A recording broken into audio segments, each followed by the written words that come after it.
Balandi à Vision Plus TV et Congo Web Télévision Mbotenabino chaque jour tozongaka na invité moko pona ko sembola bongo ba question d'actualité ko kundolana bo solo nyonso et surtout 30 quotidien à bas congolais bien sûr boyebi bongo il y a maintenant un laps de temps République démocratique du Congo et outi kozwa 5e président na yango 5e président de la République démocratique du Congo et le 4e président de la République à Fongoli bongo porte il y a liboso et alternance dans la République démocratique du Congo lelo mwana mboka André Atundu Liongo ou azali porte-parole il y a majorité présidentielle. Encore une fois de plus, Rosana ya pona ko sembola ba question d'actualité. Mbote mwana mboka André Atundu.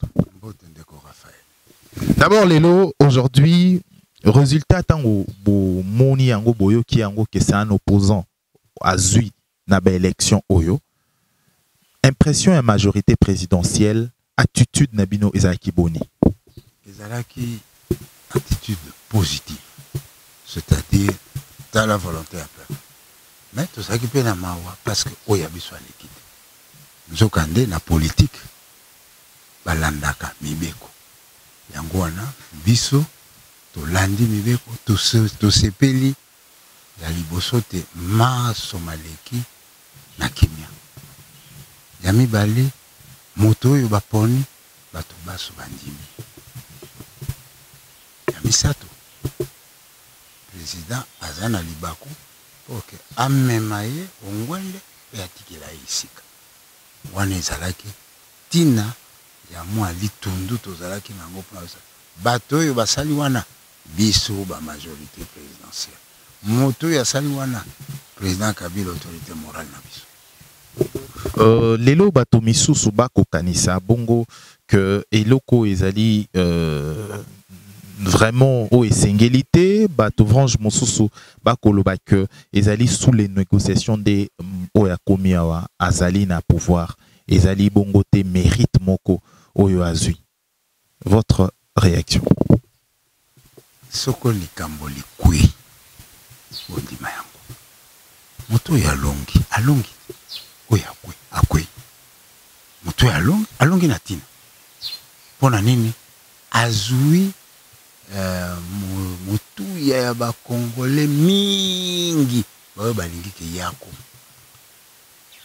bongo négociation ndingi na zolo lokola ba poni yesiko lokola toyebi que majorité ezali lingomba monene na kati ya parlement et que président engebe na mobeko likonzi et longo banité apona moto na kati na ba eh bien tukozila ngo tango koya mais sikoyo moto na moto aza ko bibongisa biso tuza kotanga bato na biso tuzali boto ko sa eloko nini na assemblée provinciale boto ko sa ndenge nini président Tshisekedi pe na bato ne bazo milengele ndenge nini tokosola na bato wana ya sika ndenge wana bo ndenge nini tokosala passation de pouvoir na mokonzi ndenge nini mokonzi à ça passation de pouvoir na biso et tout ça.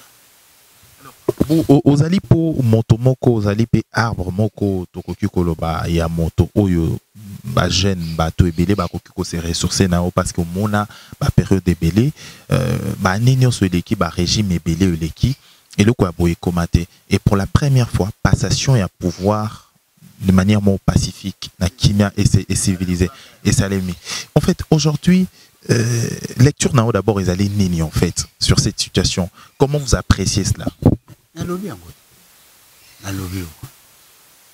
Uta président Kabila lobaki nakolanda mobeko likonzi na ndenge alobi te soko chef de l'état moko akokisi manda mibale ya misato akosala wakundima te akosala nakosala nakolakisa bino mpe dauphin alakisi dauphin ntango wana mayele ya président Kabila ezalaki mayele na ye ezalaki likolo ya biloko mibale ndenge nini asala te libota politiki na ye ekoba mosala oyo abandaki mpe ndenge nini asala te mokonzi oyo bakopona apesa ye ngwende. Nzokande oyo yaza alingaki te akita na ye abimi te.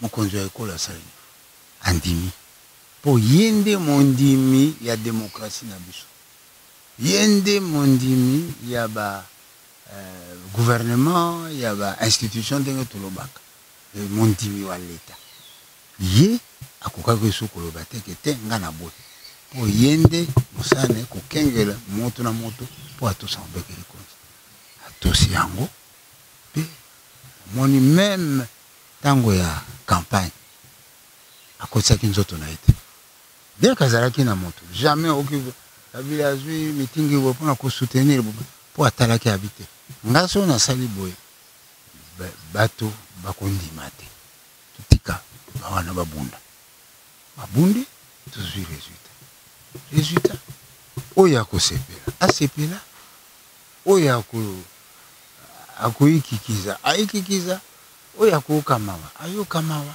kasi lotomo te ekolo ya biso ekende liboso na bayebaso baponami elingi koloba président de la République badéputés nationaux na badéputés provinciaux.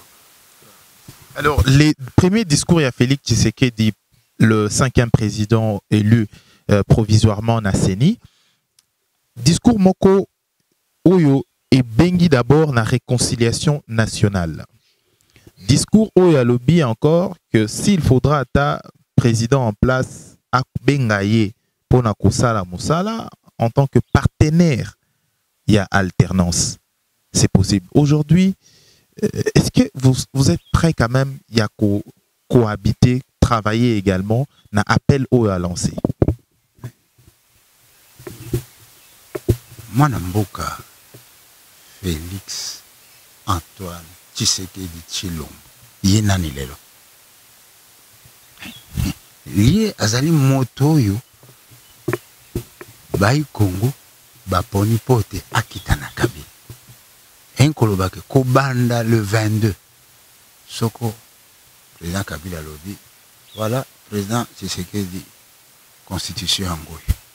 Le fungola ya bureau Angoy.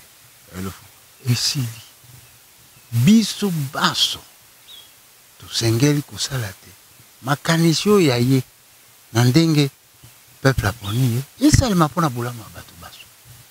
Yepe, ako kengele, ako sala angele te, makanisio ya ye, ekokana, na bato yo bako sa isena kati ya pale. Yangwana moni, ifo, bako yokana. Président Lobinga na nina kendabo, parlement Lobinga yo kendabo, ba yokani, ba kenzela obango miso ba yokani. Po soko ba yokani te, élection yo, to sali zelo kopama. Passation pacifique zelo kopama, po mobulu ekobi. Président Lobiboy, parlement Lobiboy. Parlement Lobiboy, président Aboy. Donc, biso, bana Congo, biso, bato ya majorité pe FCC, toko sala tout, pote, mboka na biso ekenda liboso. Lokola, Nzambe aponi Félix Tshisekedi, et biso, toko sangana na ye, poto lakisa, tous awato salabon, awato salabon, awato salabon. Partout dans mon kil, ils ont gagné. Alors, Lelo, il faut au lobby que Batonion soit CPLI, Batonion soit d'accord na élection à Félix Tshisekedi, mais il y a deux cas contraires. Na Kinshasa, par exemple, bato na zone ya Kanluka, bato Msusu, bato Mboka qui ba signalé qu'il y a eu de morts, na Kikwit également, il y a eu de morts, il y a bato Msusu pe ya diaspora, ba marchaki pour na senga vérité à urne malgré élection à Félix Tshisekedi. Est-ce que il y a réellement la paix après élection à Félix? Tout à fait. Olobi matata ebimaki na Kaluka. Olobi matata ebimaki na Tchango. Ngana bakisi matata ebimaki pe na Beni na Kanisi to na Goma au place bato bakufi. Soko otali etando ya Congo. Ba bureau ezalaki soko koto tukumwa. yo monique yango nde elakisi ke élection ezalaki mabe to bato bandimi te ezali normal le moto oyo atiaki elike na moto boye lokola comité nasala bon a regretter mais ezali normal ete ke moto oyo baponi ye mpongo sikoyo bino banda kobwaka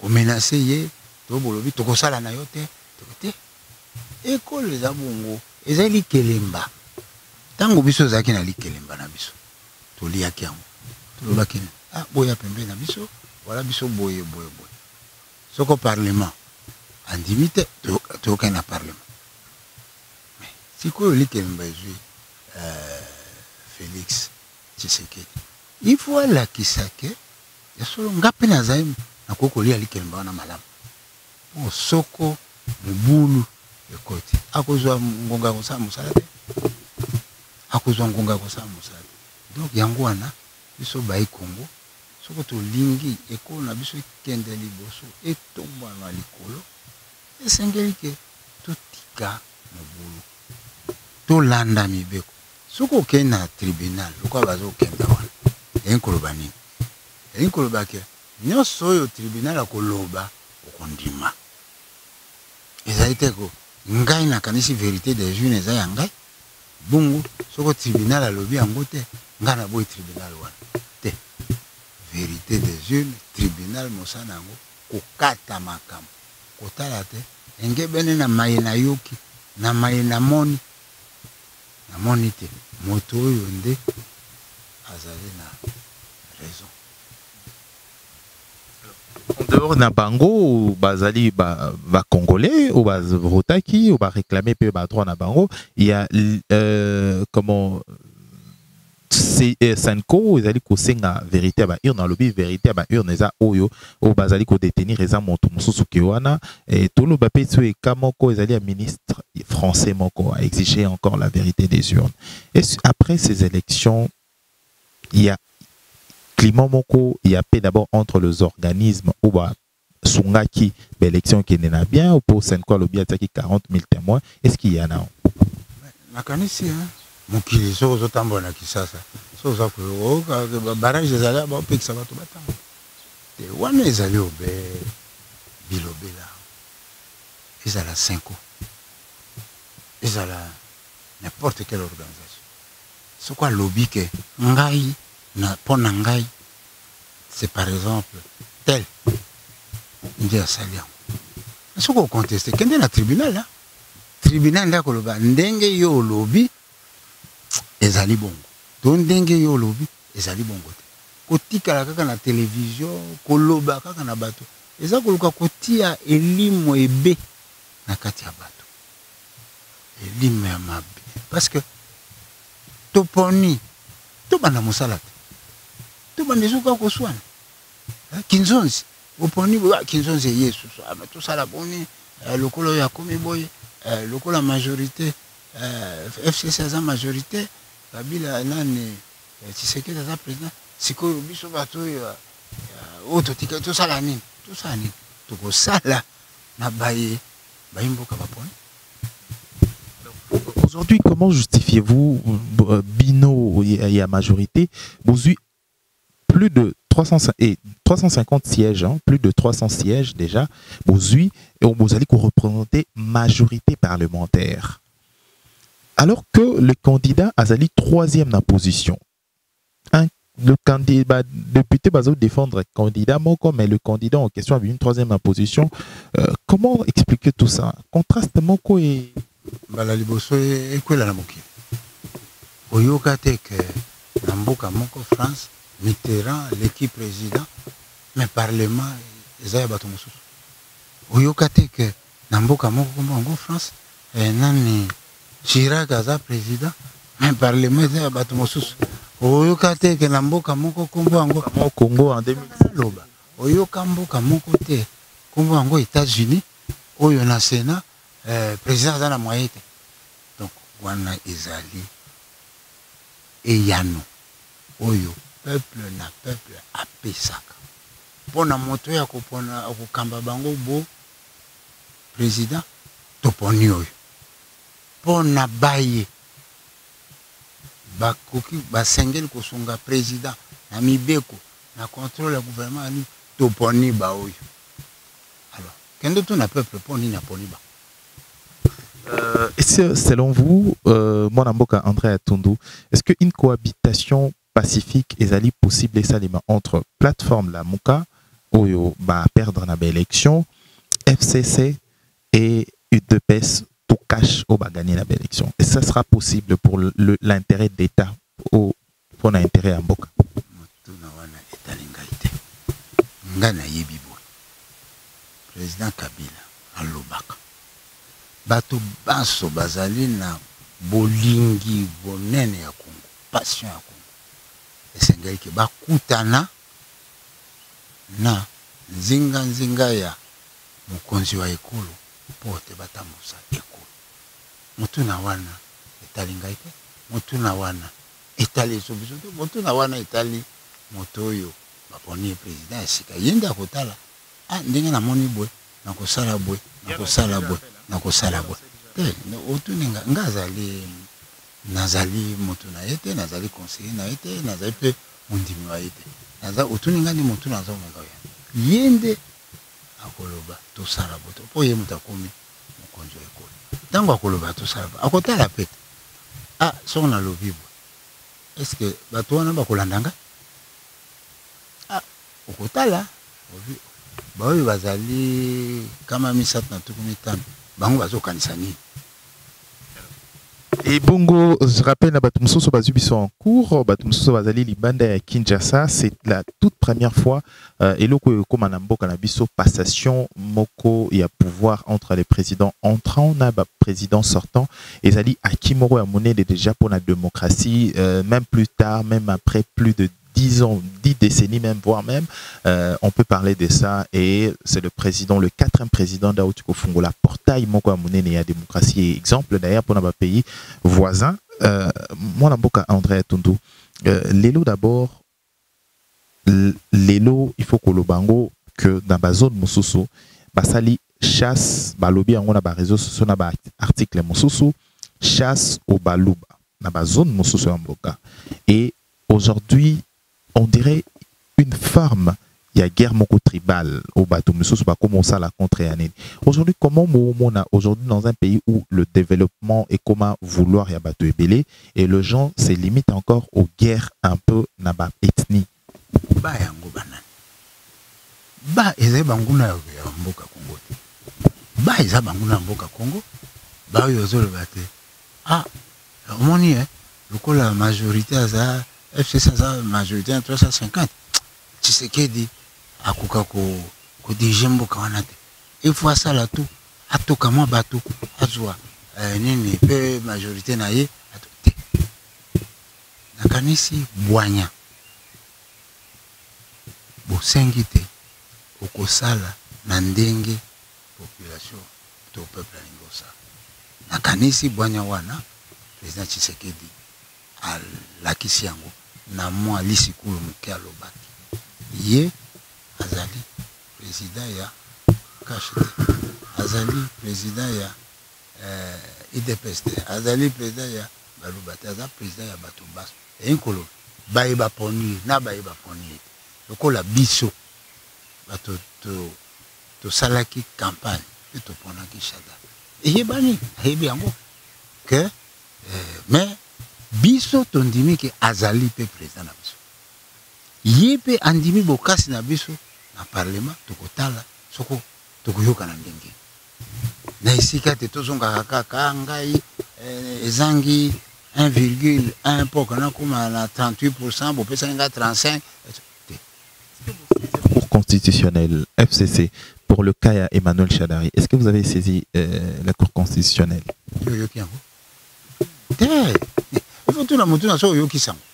Moto yo a saisi le Cour constitutionnel bato nyonso balobi ezali. Mais ton dimite. Vous condimez ça mabe?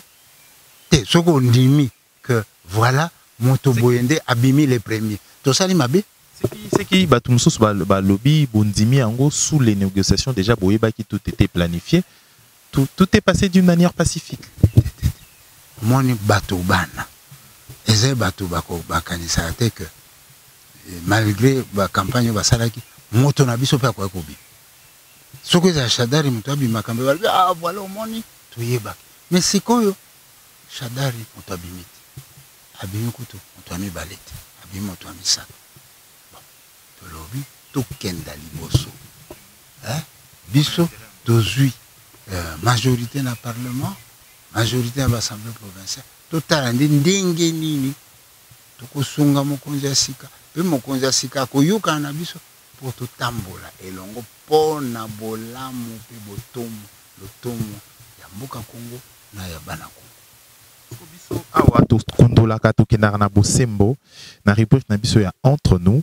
Mon amboka André Atundu, question moko ekosenga yo aujourd'hui oyebisa biso ce que senga ki na yo en tant que Congolais d'abord, citoyen congolais.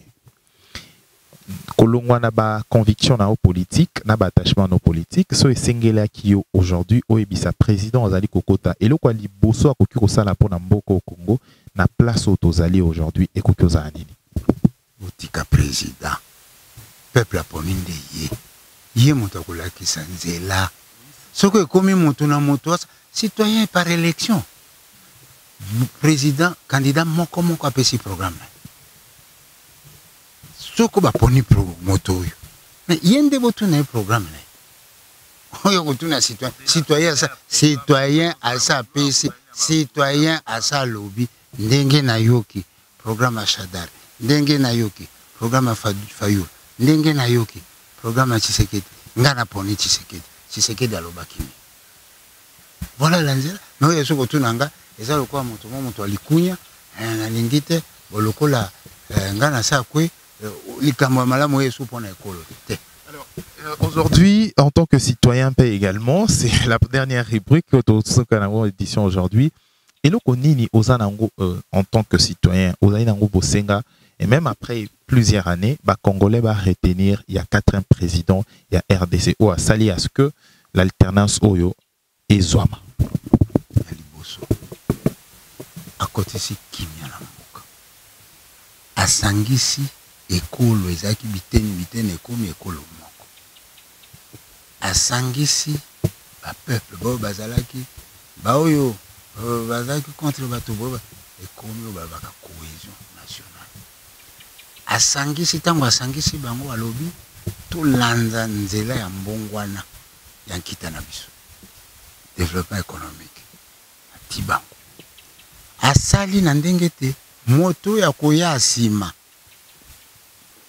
azongela susu makambo ya sa salite unité du pays, cohésion nationale, autorité de l'État biloko ndengo wana ya mibale apesi yepe ndakisa alobi soko okwe to mobe koli konze lobite yo okoki kobima te akomi bimisa te ndakisa oyo apesi lelo ndakisa oyo apesi pote tolanda Congolais nyonso ati yango na motema moi politique nyonso ati yango na motema lobi candidat nyonso ati yango na motema.